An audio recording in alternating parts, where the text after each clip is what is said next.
नमस्कार दोस्तों, आपका मेरे YouTube चैनल फेरी टेल्स में एक बार फिर से बहुत बहुत स्वागत है। दोस्तों, आज मैं आपके लिए रविंद्रनाथ टैगोर की प्रसिद्ध कहानी कवि और कविता लेके आई हूँ। आशा करती हूँ आपको पसंद आएगी। चलिए शुरू करते हैं आज की कहानी कवि और कविता। राजमहल के सामने भीड़ लगी हुई थी। एक नवयुवक सन्यासी बीन पर प्रेम राग अलाप रहा था। उसका मधुर स्वर गूंज रहा था।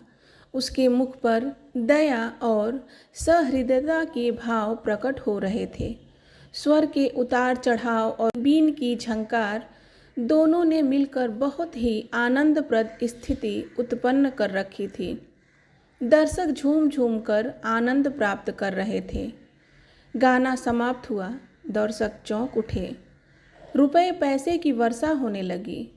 एक एक करके भीड़ छटने लगी। नवयुवक सन्यासी ने सामने पड़े हुए रुपए पैसों को बड़े ध्यान से देखा और आप ही आप मुस्कुरा दिया। उसने बिखरी हुई दौलत को एकत्रित किया और फिर उसे ठोकर मारकर बिखरा दिया। इसके पश्चात बीन उठाकर एक ओर चल दिया। राजकुमारी माया ने भी उस नवयुवक सन्यासी का गाना सुना था। दर्शक प्रतिदिन वहां आते और सन्यासी को न पाकर निराश हो वापस चले जाते थे। राजकुमारी माया भी प्रतिदिन राजमहल के सामने देखती और घंटों देखते रहती। जब रात्रि का अंधकार सर्वत्र अपना आधिपत्य जमा लेता तो राजकुमारी खिड़की में से उठती। उठने से पहले वह सर्वदा एक निराशाजनक करुणा में आह खींचा करती थी। इसी प्रकार दिन, हफ्ते और महीने बीत गए। वर्ष समाप्त हो गया, परंतु युवक सन्यासी फिर दिखाई न दिया। जो व्यक्ति उसकी खोज में आया करते थे, धीरे धीरे उन्होंने वहां आना छोड़ दिया। वे उस घटना को भूल गए, किंतु राजकुमारी माया उस युवक सन्यासी को हृदय से न भुला सकी।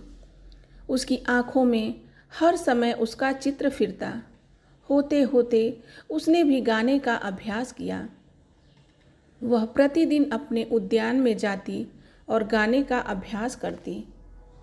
जिस समय रात्रि की नीरवता में सोहनी की लय गूंजती तो सुनने वाले ज्ञान शून्य हो जाते। राजकवि अनंग शेखर युवक था। उसकी कविता प्रभावशाली और जोरदार होती थी।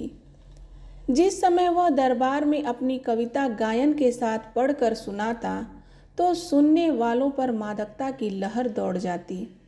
शून्यता का राज्य हर ओर होता। राजकुमारी माया को कविता से प्रेम था। संभवतः वह भी अनंग शेखर की कविता सुनने के लिए विशेषतः दरबार में आ जाती थी।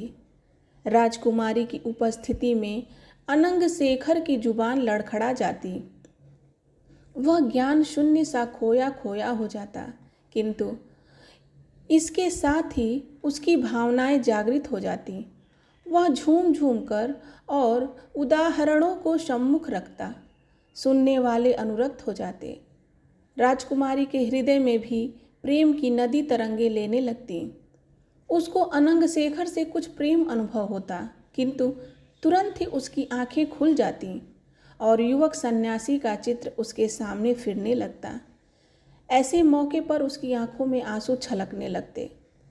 अनंग शेखर आंसू भरे नेत्रों पर दृष्टि डालता तो स्वयं भी आंसुओं के प्रवाह में बहने लगता। उस समय वह शस्त्र डाल देता और अपनी जुबान से आप ही आप कहता, मैं अपनी पराजय मान चुका। कवि अपनी धुन में मस्त था। चहुं ओर प्रसन्नता और आनंद दृष्टिगोचर होता था। वह अपने विचारों में इतना मग्न था जैसे प्रकृति के आंचल में रंगरेलियां मना रहा हो। सहसा वह चौंक पड़ा। उसने आंखें फाड़ फाड़ कर अपने चहुं ओर दृष्टि डाली और फिर एक उनसास ली। सामने एक कागज पड़ा था। उस पर कुछ पंक्तियां लिखी हुई थीं। रात्रि का अंधकार फैलता जा रहा था। वह वापस हुआ। राजमहल समीप था और उससे मिला हुआ उद्यान था। अनंग शेखर बेकाबू हो गया। राजकुमारी की खोज उसको बरबस उद्यान के अंदर ले गई। चंद्रमा की किरणें जल स्रोत की लहरों से अटखेलियां कर रही थीं। प्रत्येक दिशा में जूही और मालती की गंध प्रसारित थी। कवि आनंदप्रद दृश्य को देखने में तल्लीन हो गया। भय और शंका ने उसे आ दबाया। वह आगे कदम न उठा सका। समीप ही एक घना वृक्ष था। उसकी छाया में खड़े होकर वह उद्यान के बाहर का आनंद प्राप्त करने लगा। इसी बीच में वायु का एक मधुर झोंका आया। उसने अपने शरीर में एक कंपन अनुभव किया। इसके बाद उद्यान से एक मधुर स्वर गूंजा। कोई गा रहा था। वह अपने आपे में न था। कुछ खो सा गया। मालूम नहीं इस स्थिति में वह कितनी देर खड़ा रहा। जिस समय वह होश में आया तो देखा कोई पास खड़ा है। वह चौंक उठा। उसके सामने राजकुमारी माया खड़ी थी। अनंग शेखर का सिर नीचा हो गया। राजकुमारी ने मुस्कुराते हुए होठों से पूछा, अनंग शेखर, तुम यहाँ क्यों आए? कवि ने सिर उठाया, फिर कुछ लजाते हुए राजकुमारी की ओर देखा। फिर से मुख से कुछ न कहा। राजकुमारी ने फिर कहा, तुम यहाँ क्यों आए? इस बार कवि ने साहस से काम लिया। हाथ में जो पत्र था वह राजकुमारी को दे दिया। राजकुमारी ने कविता पढ़ी। उस कविता को अपने पास रखना चाहा, किंतु वह छूटकर हाथ से गिर गई। राजकुमारी तीर की भांति वहाँ से चली गई। अब कवि से सहन न हो सका। वह ज्ञान शून्य होकर चिल्ला उठा, माया माया, परंतु अब माया कहाँ थी। राज दरबार में एक युवक आया। दरबारी चिल्ला उठे, अरे यह तो वही सन्यासी है जो उस दिन राजमहल के सामने गा रहा था। राजा ने मालूम किया, यह युवक कौन है? युवक ने उत्तर दिया, महाशय, मैं कवि हूँ। राजकुमारी उस युवक को देखकर चौंक उठी। राजकुमारी ने भी उस युवक पर दृष्टि डाली। मुख फक हो गया। पास ही एक व्यक्ति बैठा हुआ था। उसने कहा, वाह, यह तो एक भिक्षुक है। राजकवि बोल उठा, नहीं, उसका अपमान न करो, वह कवि है। चहुं ओर सन्नाटा छा गया। महाराज ने उस युवक से कहा, कोई अपनी कविता सुनाओ। युवक आगे बढ़ा। उसने राजकुमारी को और राजकुमारी ने उसको देखा। स्वाभिमान अनुभव करते हुए उसने कदम आगे बढ़ाए। राजकवि ने भी यह स्थिति देखी तो उसके मुख पर हवाइयाँ उड़ने लगीं। युवक ने अपनी कविता सुनानी आरंभ की। प्रत्येक चरण पर वाह वाह की ध्वनियाँ गूंजने लगीं। किसी ने ऐसी कविता आज तक न सुनी थी। युवक का मुख स्वाभिमान और प्रसन्नता से दमक उठा। वह मस्त हाथी की भांति झूमता हुआ आया और अपने स्थान पर बैठ गया। उसने एक बार फिर राजकुमारी की ओर देखा और इसके पश्चात राजकवि की ओर। महाराज ने राजकवि से कहा, तुम भी अपनी कविता सुनाओ। अनंग शेखर चेतना शून्य सा बैठा था। उसके मुख पर निराशा और असफलता की झलक प्रकट हो रही थी। महाराज फिर बोले, अनंग शेखर, किस चिंता में निमग्न हो? क्या इस युवक कवि का उत्तर तुमसे नहीं बन पड़ेगा? यह अपमान कवि के लिए असहनीय था। उसकी आंखें रक्तिम हो गईं। वह अपने स्थान से उठा और आगे बढ़ा। उस समय उसके कदम डगमगा रहे थे। आगे पहुंचकर वह रुका। हृदय खोलकर उसने अपनी काव्य प्रतिभा का प्रदर्शन किया। चहुं ओर शून्यता और ज्ञान शून्यता छा गई। श्रोता मूर्ति से बनकर रह गए। राजकवि मौन हो गया। एक बार उसने चहुं ओर दृष्टिपात किया। उस समय राजकुमारी का मुख पीला था। उस युवक का घमंड टूट चुका था। धीरे धीरे सब दरबारी नींद से चौंके। चहुं ओर से धन्य है की ध्वनि गूंज उठी। महाराज ने राज सिंहासन से उठकर कवि को अपने हृदय से लगा लिया। कवि की यह अंतिम विजय थी।